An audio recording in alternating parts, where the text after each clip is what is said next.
So my wife and I were having a beer and a burger at a joint in Miami the other night. And at a table nearby, there was a group of young people drinking champagne from plastic glasses, toasting, hugging each other, celebrating. I asked the waitress, who was from Argentina, are they a sports team? Did they just win a game? No, she said, they're Venezuelans. They just heard that Nicolás Maduro was arrested. Well, I went over and congratulated them. Felicidades, cabrones, I said in my very poor Spanish. Igualmente, they replied. Likewise. Well, to discuss on a slightly more analytical level what President Trump has done in Venezuela and what he may be planning to do, I'm thrilled to have with us Carrie Filipetti, Executive Director of the Vandenberg Coalition, which is a nonpartisan network of foreign policy scholars and practitioners who believe in the power of American leadership to protect American national security. And several of us at FDD are proud to sit on Vandenberg's advisory board. Earlier in her career, Carrie served as Deputy Assistant Secretary for Cuba and Venezuela in the Bureau of Western Hemisphere Affairs, and she was Deputy Special Representative for Venezuela at the U.S. Department of State, for which she received a Superior Honor Award. I'm Cliff May, and I'm glad you're with us too, here on Foreign Policy. Carrie, always a pleasure to see you and talk with you. You know, I have to say, January 3rd was such a great day. Not only was I starting, waking up, seeing what happened to Maduro, the amazing success of the U.S. operation, but then I found myself on Newsmax, and who was my partner but Cliff May. So it was a very smiling day for me. for me as well. I think I'll start with this because it shouldn't go unremarked. Operation Absolute Resolve, as it was called, the arrest of Nicolás Maduro. It was an amazing feat. I mean, it was, kind of like James Bond level spying and Chuck Norris level special operations. And I realize I'm dating myself with those rather long in the tooth popular culture references. But no Americans were killed. No helicopters were ditched. Russian air defenses, Cuban bodyguards, visiting Chinese diplomats. No value whatsoever to Maduro. Yeah, I think there's a lot of different kind of components of what happened on January 3rd and afterward. But when you just look tactically at this operation, it was an enormous success. It was incredibly complicated. One thing you didn't mention is, in order for us to have the information about where Maduro was, about where his guards were, to make sure that our people were protected, the layout of the location to get there. I mean, this required an insane amount of planning from our military, from our law enforcement, from our intelligence services. And so I think what it demonstrates as an operation to the Russians, the Chinese, and especially the Iranians is we have the capability to do what we want to do and enforce, American national interest. But we also really have the will. And recent polling suggested that 97% of Trump voters endorse this action.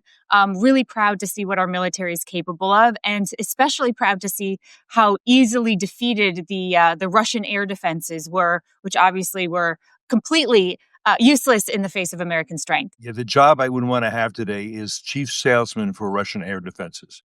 Yeah, exactly. Right? That would not be a pleasant occupation right now. And the other thing gets that I take your point is, when you play poker, you can bluff, but every once in a while you have to show that you weren't bluffing, that you really had a hand. So, I'm reminded of Joe Biden saying, don't. Right. But nobody believed that there were any consequences if they did at that point, because he kept saying our policy is that there should be no escalation.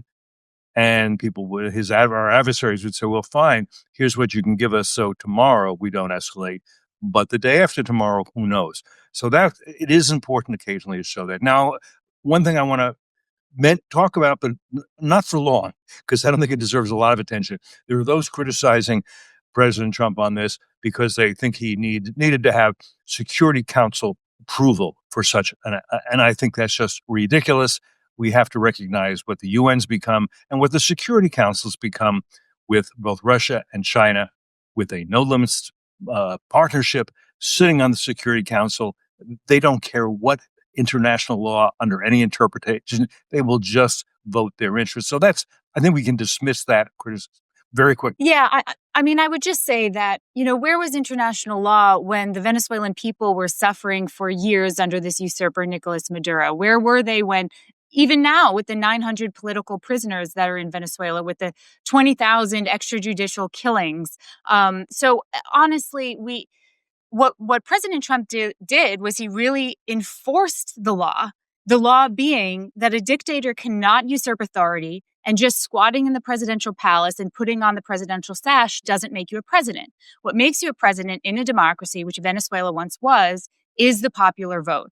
And if international law isn't able to allow for a situation in which we can help ensure the survival, the success, the thriving of the people of Venezuela, then the problem is with international law. So lawyers will determine where this fits in, whether it was legal under the law or not. But ultimately, I think that's what we need to focus on. And okay, a more serious criticism address this. That he should have had congressional approval for this in some way. I don't think so. I don't think you think so. But tell me what your thoughts are. Yeah, well, now Congress is debating this issue now. So as we're recording, it's immediately after, at least on the Senate, we see the continuation of this war powers resolution to restrict President Trump's operations in Venezuela. So it is clear that there are certain members of Congress, including a few Republicans, that were concerned about the fact that they didn't have prior notice. But the way that I view this is, in order for this to be successful and for the president to be able to come back and say that no Americans were killed, which is important to every American, especially those whose sons or daughters are in the military, is to make sure that it has operational security. And so to me, it makes a lot of sense that we wouldn't have done this. And under both the Article 2 authorities that the president has, as well as his authorities under Title 50 for allowing lethal CIA operations, I think there is a strong case to be made. I would also just add that the Noriega example, obviously former dictator of Panama, is a really good example where he tried to claim sovereign immunity. Sovereign immunity doesn't apply, neither to him, as a U.S. court determined, or to Maduro, because Maduro is not recognized as the sovereign by many countries, but especially by the United States. Then that was 1989, and I think that's a very good precedent for that. So I think it's a mistake to be going after him. And this was, well, I would also say this: this was not a war. This was an arrest of an indicted criminal. That he was arrested. Maduro is the head of the Cartel de las Soles, which is, I think, it's reasonable to call it a narco-terrorist organization that has taken possession of a country. And if you want to arrest him for pushing drugs into the United States or whatever, then who's going to do it? The FBI? New York City Police Department under Zoran Mandani? I mean, it's got to be the military and the CIA doing what they did. By the way, I also, this point on international law, there's no legislature for international law. There's no Supreme Court for international law. If international law is going to be enforced at all, who do you think is going to enforce it? I think it's going to be the United States. Until such day as China is the preeminent power in the world, and China and the Chinese Communist Party enforces whatever it sees as international law. I don't want to see that day come about. And I hope that's understood widely why that should not come about. Well, and I would also just add, even under international law principles, there is this concept of responsibility to protect, right? That if you are a sovereign, then there is some responsibility that's involved there. This came after the genocide in Rwanda, where the UN said, ultimately, if somebody is committing crimes against humanity, war crimes, et cetera, then the international community has a responsibility to do something about it.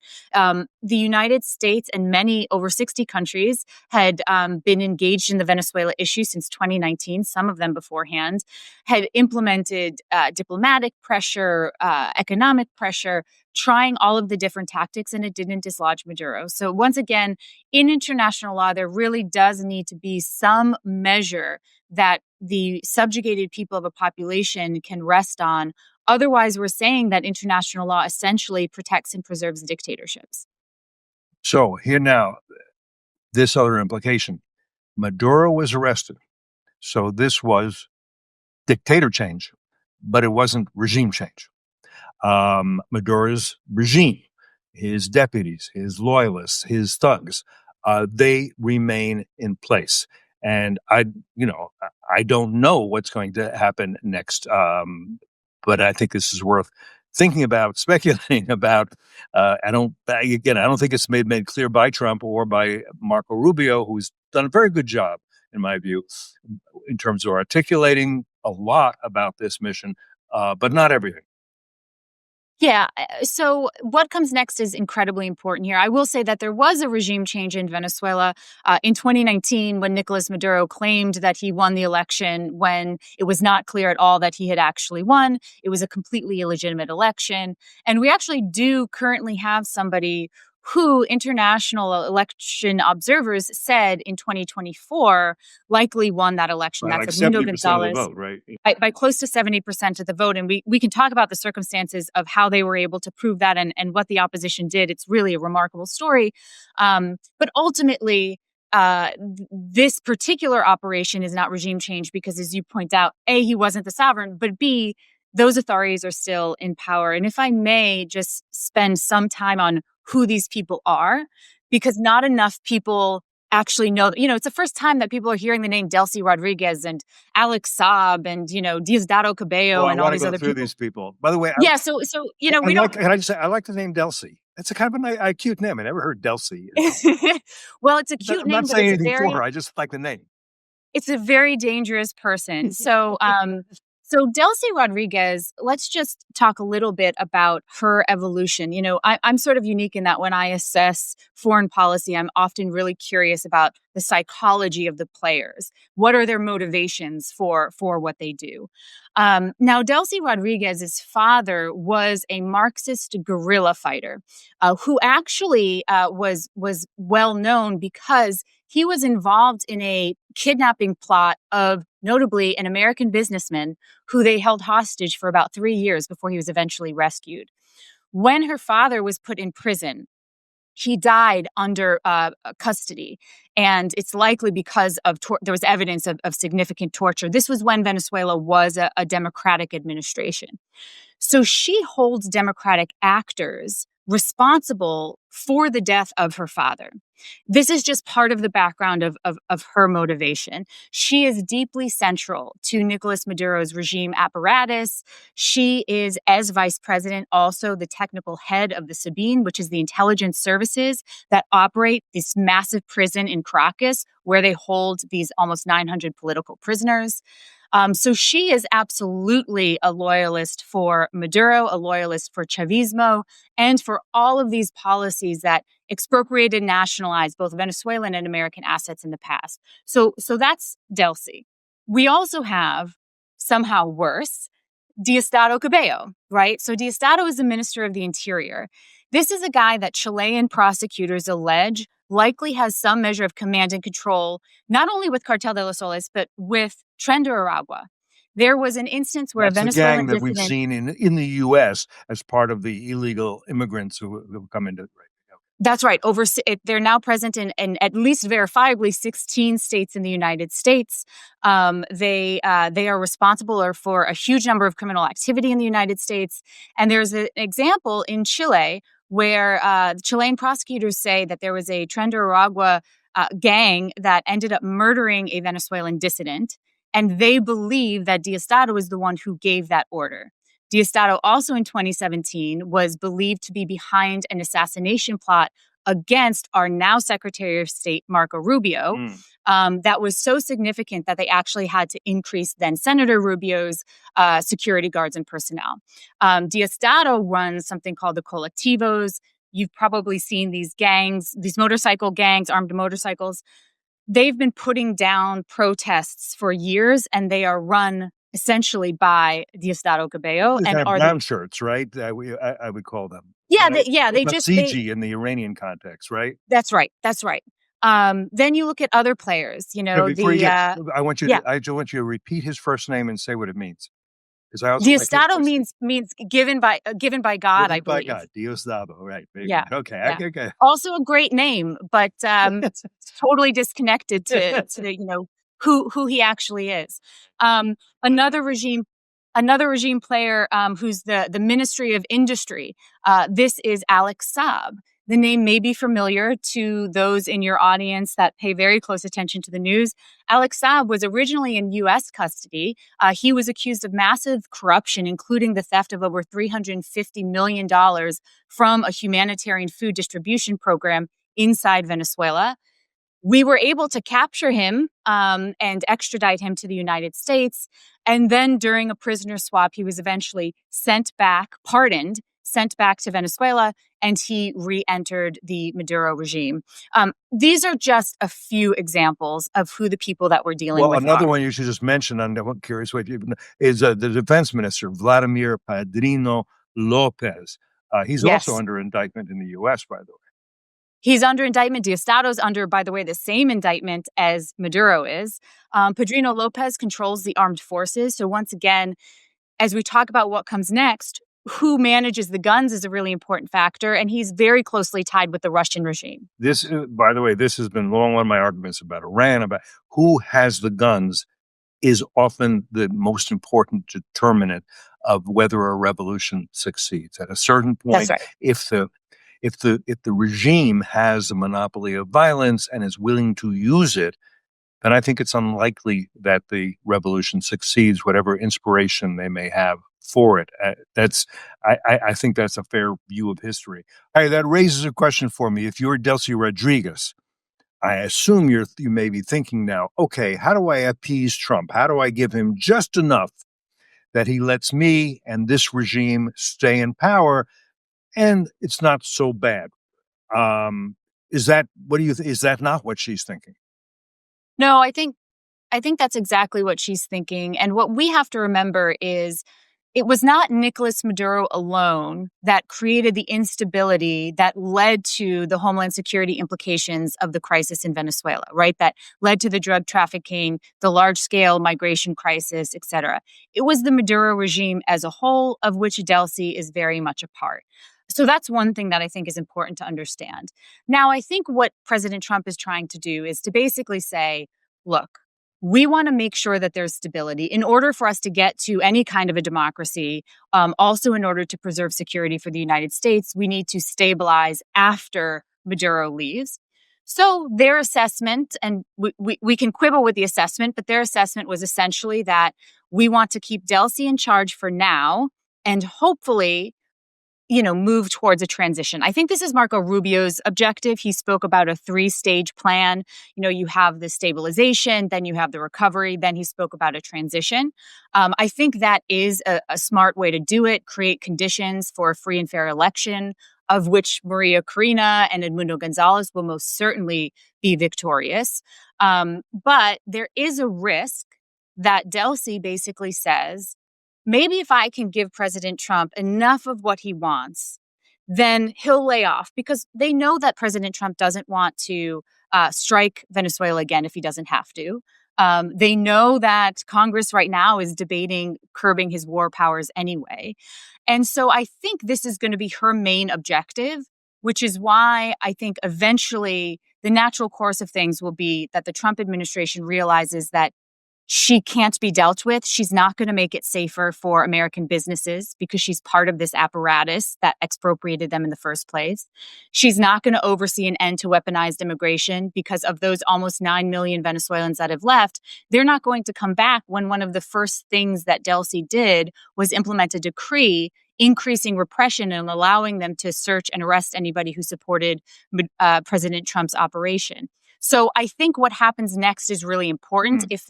If they think that Delcy is a short-term transition to democracy, I think it could be a very effective strategy. But if we end up with Delcy in power for too long, she is horrible, but she is intelligent. She could try to manipulate this. Then I think we can see a very disastrous situation, both for Venezuela and for the United States long term. I jotted down some of what I think is on Trump's agenda, some of the things he wants, not necessarily in a priority order, but let me just go over them with you and see what you think about any of them. One, he wants more oil production out of Venezuela with U.S. companies at the center of it, crude oil going to the various refineries we have on the Gulf Coast that are underutilized and can take that. I think he wants, and I know Marco Rubio wants no, but I think both of them do, no more subsidized oil to Cuba.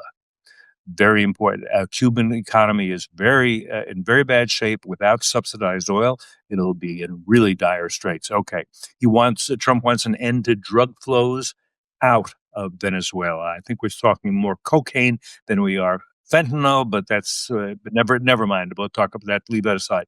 I think he wants certainly an end to mass migration out of Venezuela, and he's certainly not going to allow mass immigration into the U.S., especially by Venezuelan gangs and those controlled by the kinds of people you just talked about, Cabello and others.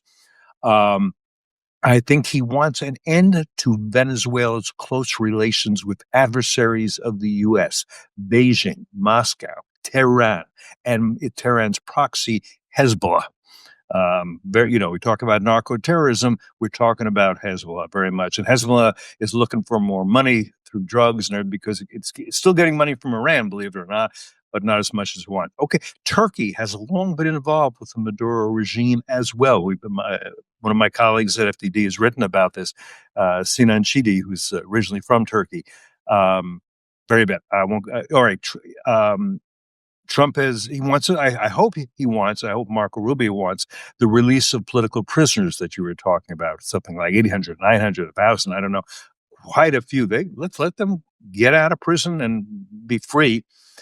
And Trump has said if Delcy Rodriguez doesn't follow through on at least some of the things he wants, she will face a situation probably much worse than Maduro. That's actually a quote. Anyhow, just any comments you have on any of those? Yeah, I think that threat is really important. And I agree that these are, in general, the things that he's laid out.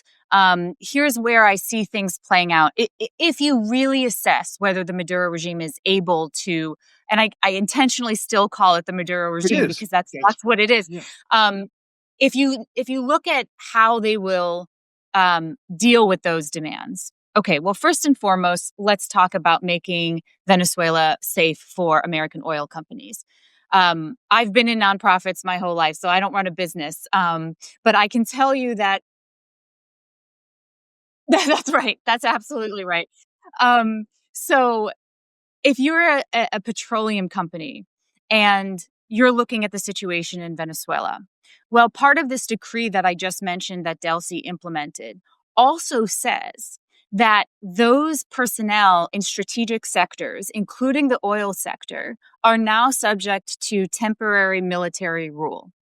So if you are a oil company that has already had multiple assets expropriated, and in many cases actually have judgments already against the regime, you're going to come in, partner with that same regime when they're threatening military rule over your personnel. And let's not forget that there were Venezuelan Americans known as the Citgo Six that had been held hostage in Venezuela up until very recently.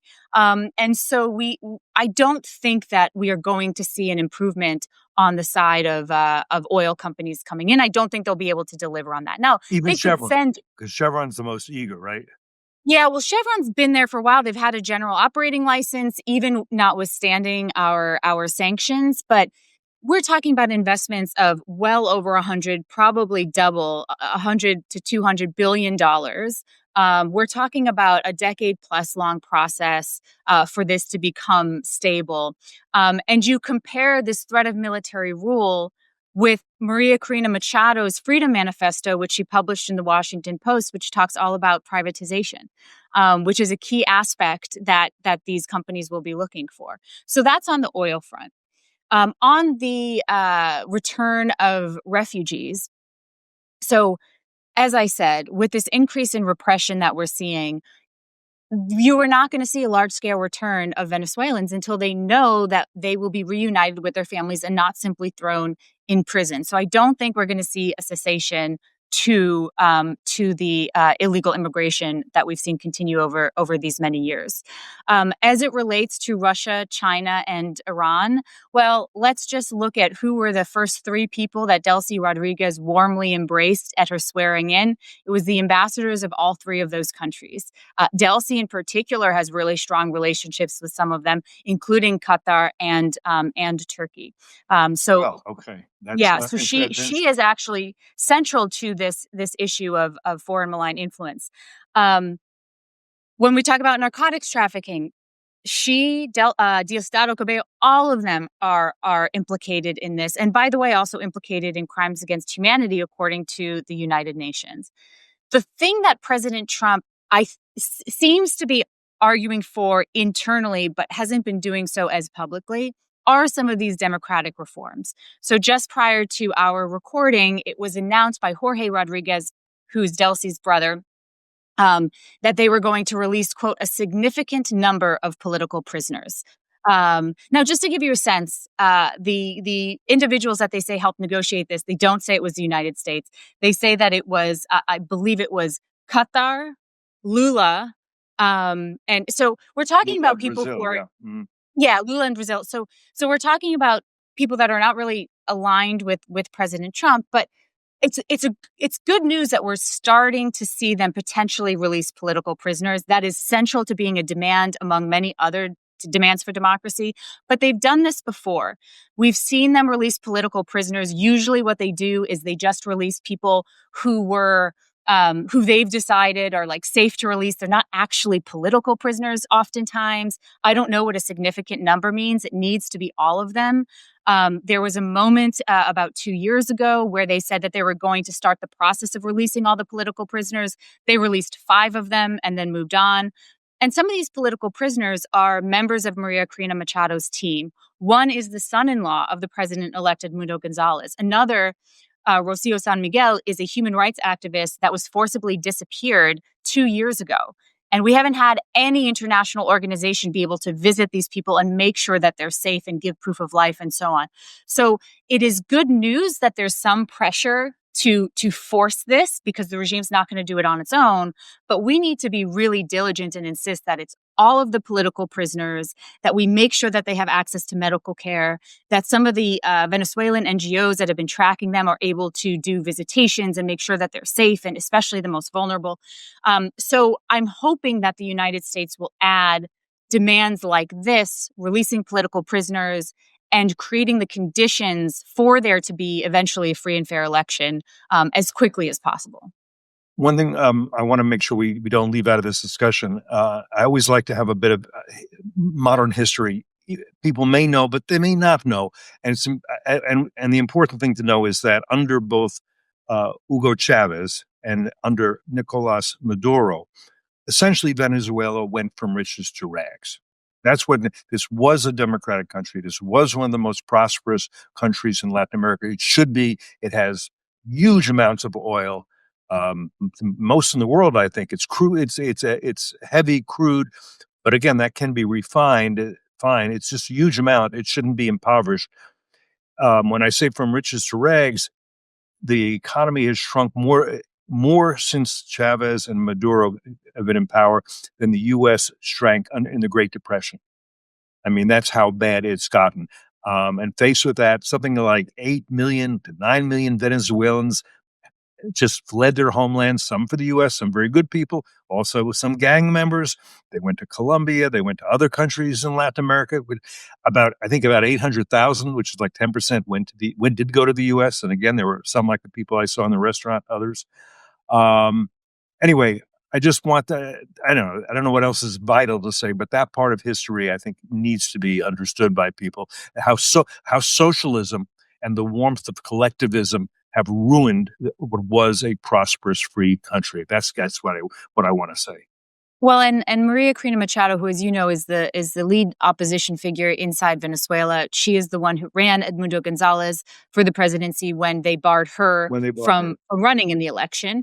She won the She Nobel has Prize, and She won the Nobel Peace Prize because of her efforts to try to bring democracy back to Venezuela.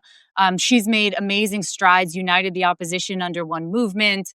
It's really remarkable when you think about her career, and her rise to power came because of grassroots efforts. She was always consistent. She was always fighting the regime, not just Maduro. She was fighting, Chavez. She was consistently fighting for the Venezuelan people and for freedom. That's why she published this Freedom Manifesto. She's given remarkable commentary about the threats of socialism, and Venezuela is a perfect example of how a few people can turn a beautiful, educated, prosperous nation into what we're seeing today. And I think the biggest promise here is that, Maria Corina, Edmundo Gonzalez, the opposition, all of the Venezuelan people, they still have that resilience, that energy that they had when they were a free people. They know what freedom feels like. I remember this amazing interview that Barry Weiss actually gave, and I hope I'm not speaking out of turn and stealing her story, but it was so remarkable to me. She was talking about how she spoke with Natan Sharansky and had asked him, how did you have the ability to really fight, the regime that you fought? How were you able to do that? How did you find the strength?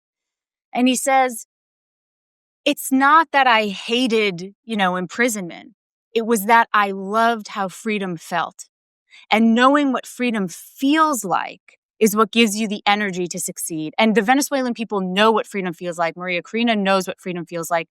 So to your point, she is an example of a complete reversal of Maduro and Chavez and a return to this country that was once the most vibrant country, the country that brought democracy to the rest of the hemisphere, and was the wealthiest country. And so the opportunities, not just the beauty of returning to that history, but the opportunities for Venezuela's allies, to include the United States, because they're so grateful for this operation, are remarkable. Even without the United States forcing them to give us their oil, the broader opportunities are incredible. And I think that's something, as you point out, not enough people focus on. now one thing about Maria Corina Machado, President Trump has not had very kind words for her, but you have an interesting theory about why that may be. Well, I have two theories now. My first theory I think was maybe disproven. So when I Oh, first was? heard President Trump speaking about Delcy and then Maria Corina, I thought maybe he's confused these two people, because the disconnect between what he was saying about Maria Corina, to say she doesn't have the support of the people. Well, she won 93% of the primary vote. Her candidate won 70%. She united the entire opposition under one platform, which hadn't been done previously and was something we had asked them to do. So that was my first thought, was that maybe he was confusing them. I mean, he had just had a successful operation. You could understand that there's a slip up. He has since sort of, seems to know who he's talking about. I don't think he quite knows how bad Delcy is yet, and Marco Rubio does. So I'm sure that's getting communicated. But my other theory is this: when we were in the first Trump administration, we were working with the Venezuelan opposition. And in 2019, it was very different. They didn't have a president-elect. We had invoked this constitutional article after it was clear that Maduro hadn't won the election.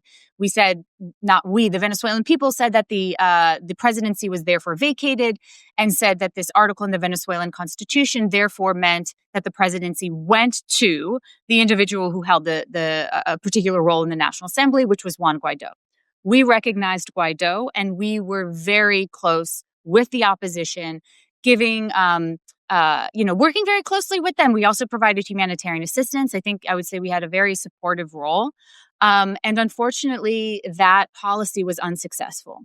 And I think when President Trump looks at that policy, he thinks it was unsuccessful because he didn't think that the opposition at the time had been as effective as they could have been. And what I think he may not yet appreciate is that the 2019 opposition and the 2026 opposition are essentially two completely different animals. Mm. The 2026 opposition is united. This was the number one demand. If you go back in history and you read articles about what were we saying about the opposition, we kept saying, unite, unite. You cannot do this alone. She was the only one that was able to unite them. She got them out into the streets, volunteers to collect the ballots after the presidential election so that she could prove to international observers that Maduro had not won. Those ballots are now being housed in the Central Bank of Panama. What she and her movement have been able to achieve is vastly different.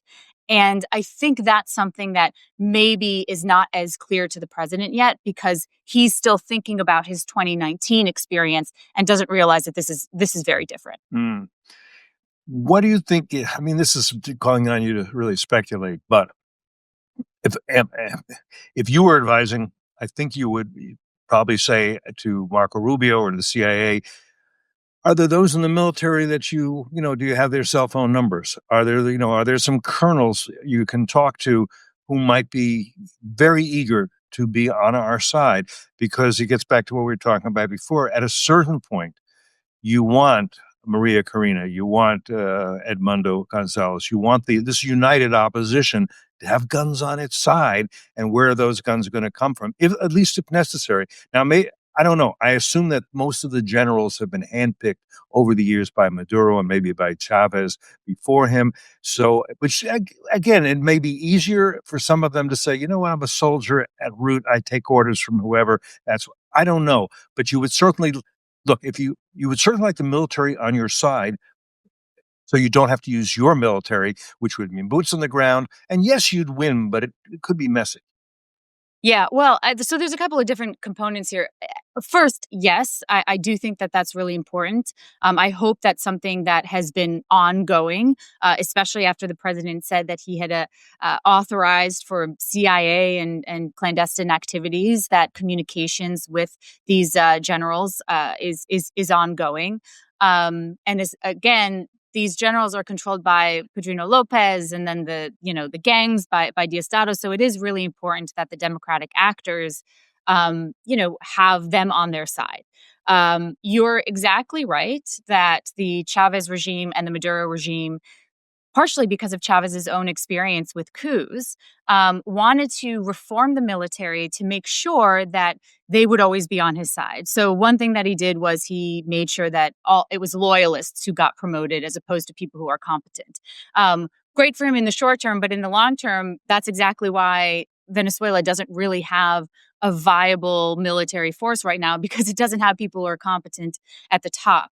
At the bottom, we've seen numbers as high as 40% of the lower tiers have defected from the military already, not because of this operation, but just over the past few years. Another thing that we saw Chavez do was he sort of divided the command of the military. So there's the people who control the budget, and then there's the people who control the boots. And he wanted them to be separate so nobody could ever launch a coup against him. So he did make a few adjustments to try to ensure his stability. The reason why that may be changing is, number one, just the significance of this operation. Number two, this operation, it's reported, ended up killing about 31 Cuban guards. So we had always said that it was the Cubans that were guarding Maduro. This was obviously proven true. But the challenge was a lot of the Venezuelan military were really worried that behind them at all times was a Cuban minder who was going to report disloyalty. I think they're maybe less nervous about that now, not just because the 31 have been taken out, but because they probably are aware that there might not be as many, or they're not as strong as they originally anticipated. So I do think that that's a major step inside the country. And then the other major step that I'd like to see this administration take, as I alluded to before, is really making these demands for positive democratic reform. It's not just releasing the prisoners, although that's the most obvious and easy way to prove that this regime is or is not partnering with us. It's also looking at the mechanisms that you would need for an election and ensuring that those are reformed. So, for example, changing the rectors in the National Electoral Council, who are right now all Maduro regime loyalists. It means looking into and investigating the voting machines. It means replacing the Supreme Court, which has been appointed only with Maduro regime loyalists. It means, according to Venezuela's constitution, first having municipal and parliamentary elections, because, of course, that National Assembly is going to be necessary to validate the presidential vote. So all of these things are necessary. It's going to take some time to do, but we need to start making those demands now. That will get us much faster to the scenario that President Trump wants to see, which is making sure that it's safe for U.S. businesses, making sure that we're ending the weaponized immigration, the drug trafficking, and the malign influence of China, Russia, and Iran. Right. And just going more broadly for a moment, the national security strategy, which was issued late last year, certainly kind of presaged this by saying we're going to have a real focus on the Western Hemisphere. And taking Maduro out is essential to that. I mean, we've had three serious adversaries in that part of the world: Venezuela for sure, Cuba, and Nicaragua.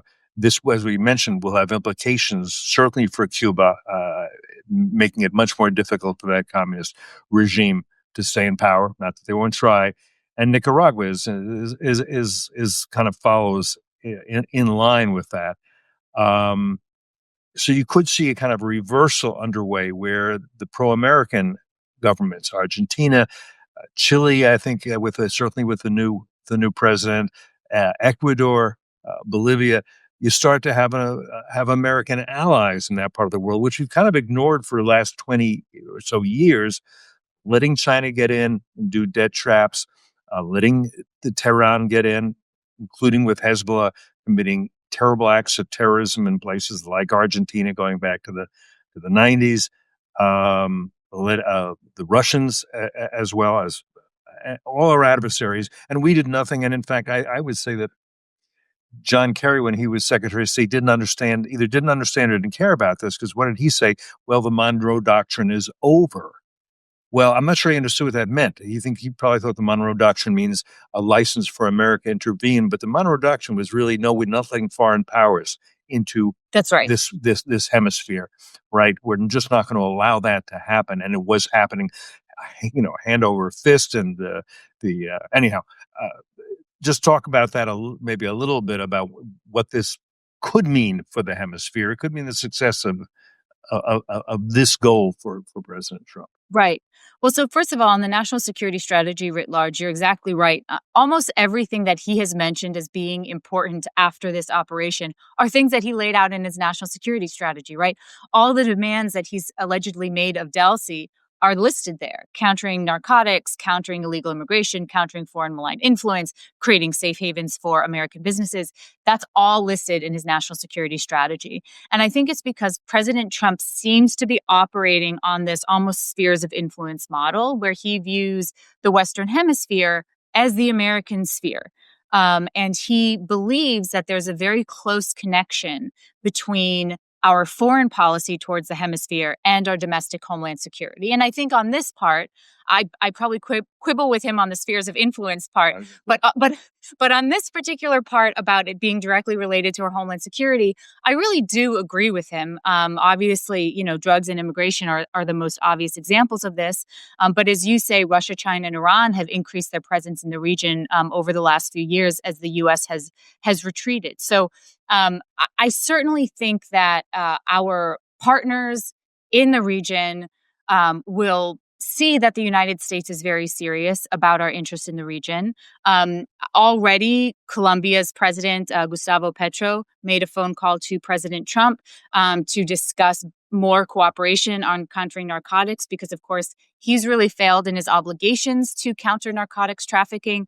The cocaine primarily comes through Colombia. President Trump has made a lot of noise about this.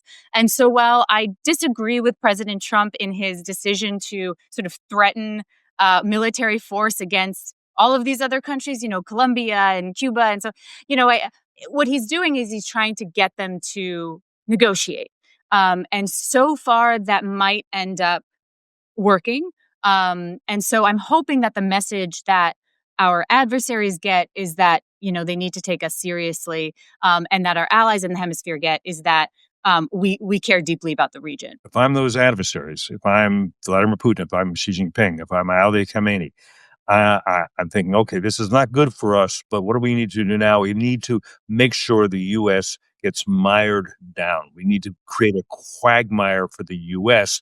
because, and this is something I do fear, if the U.S. gets into a quagmire in Venezuela, then he can't bother with us in and what we want to do with Prime Xi Jinping in Asia, Vladimir Putin, and just to foot stomp what you said about um, spheres of influence. What I do worry about there is that this suggests that, okay, if Putin wants to take Ukraine and conquer it and subjugate its people and take away its freedom and independence, um, well, that's not our sphere of influence. That's Putin's sphere of influence. What the heck? I think it's much more dangerous than people understand. I'll give you one reason. The best soldiers in Europe right now are in Ukraine. Put a bayonet to their back and have them march westward, and you got some serious problems. So, Right. Right. Xi Jinping, what's his sphere of influence? Taiwan, free, prosperous, independent, pro-American. You want to lose that? You want to lose the best ship making? What does that mean for the Philippines? What does that mean for Japan? Don't want that to happen. And even Kim Jong-un, he wants to reunite the Korean Peninsula. He hasn't done so or tried because we've got 28,000 troops there and had since 1953. It's not peace between the North and South. It's just a truce. Okay, I've said more than enough, but you see what I know. You're Yeah, with and me I on would this. I would just say, yeah, I mean, I'm totally not in favor of the spheres of influence sort of approach to the world. And I think it also doesn't make sense in today's threat environment. And by that I mean, this is not just about geography. China is in everybody's systems all the time with TikTok, and the cyberspace has created a very different sense of borders than it used to. They can attack us without launching a single missile, and so spheres of influence is much more geographical. Whereas we're now in this world where I wish it weren't, but it's so much more interconnected. So I think that's one thing. The other thing I would say, and this sort of dovetails with the sort of broader messaging, is another message that I think was a bit unfortunate and kind of obfuscated the real success of this operation was the fact that President Trump, rather than saying, "Hey, Putin, check this out. This is what happens to people who don't negotiate in good faith," which I think is the message that we should be taking away. He mentioned Colombia and he mentioned Mexico, and there are definitely things that we need to do there. But he also mentioned Greenland. And I think these things are kind of obstructing and confusing the messaging, where there are so many important reasons for U.S. national security that we took out Maduro. It is a very different situation than what we have with an ally in Greenland, in Denmark. And so I just think that some of the messaging is getting a little bit confused and taking away from the potential success. And to your point, whether the hemisphere looks on this and looks on the United States as a partner and a success depends hugely on what happens next inside Venezuela. And that's why I've been such a strong advocate for making sure that we see this tilt towards democracy, because without it, I do think that we could end up seeing the kind of chaos that I know President Trump and Secretary Rubio most want to avoid. Right. Okay. So I have no doubt that Marco Rubio wants to see a transition, even though it may not be coming very soon, and I can understand why. That's okay. I hope the president agrees or will listen to Rubio why that is an important thing to have on the calendar as soon as you can get it on the calendar. Right? All right. Anything else I should have brought up with you and raise, or points you want to make that I didn't give you a chance to make? No, I would just say, so many people are focusing on what President Trump is doing, and that's critically important. But we all need to be looking at the situation on the ground inside Venezuela as well. And every time we see something happen, we need to be really asking tough questions. This release of political prisoners, is it all the political prisoners? How did they choose who were released? Are they making steps towards democracy, or are they just trying to buy off the United States? This is how we'll get an early preview of whether this is going to devolve into chaos or not. So I'd really encourage listeners, especially those who don't have that much experience in Venezuela or the Western Hemisphere, to be trying to watch Venezuelans, watch Venezuelan sources, so that they can really understand which direction this is going to be heading in. Carrie Filipetti, always such a pleasure to see you, to talk to you, to listen to you, to learn from you. Thank you so much. Thank you so much for having me. It's great to see you as well. We'll talk again soon. And thanks to all of you who have been with us for this conversation here today on Foreign Policy.